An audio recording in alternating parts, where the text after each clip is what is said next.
Ovdека se pali, se palат абортирани деца, се палат нозе, раце ампутирани, а и сите органи што ќе се извадат во Македонија. Стотици граѓани од населените места во близина на депонијата Дризла денес протестираа пред влезот на јавното претпријатие.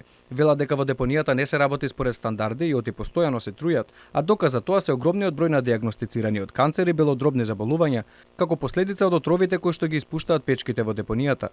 Во двете амбуланти кај нас, едната амбуланта кажа дека од 100% пациенти што се пријавиле за 3 години, а 68% биле пријавени за плучни болести, имале проблеми со плучни болести. Од 2020 година до 2023 година починало 9 луѓе од канцер, а 12 се тешко оболени од канцер. Оттаму додаваат дека ова се податоци само од една амбуланта, а голем дел од луѓето се обраќаат во разни клиники. Демонстрантите велат дека не бараат дислоцирање на депонијата, туку соодветни филтри, печки и исполнување на европските стандарди, за да не ја загадува околината. Ние сме само за здрав живот, за здрава еколошка средина и за чист воздух. Затоа ги молиме институциите да најдат разбирање, да се сретнеме, да поразговараме и да ни помогнат околу овој проблем и сакаме само едно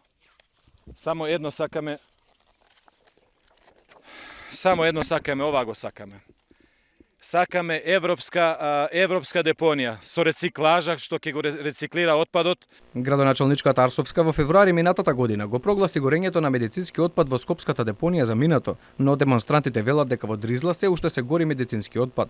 Од Алфа ТВ прашавме и за став од јавното претпријатие Дризла за денешниот протест, но оттаму одговор не добивме.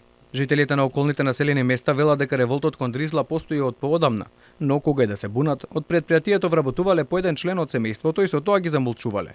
Но овој пат се решени и порачуваат оти нема да застанат тука. Предупредуваат дека ако не најдат на слух кај надлежните, ќе продолжат со протести и на други локации.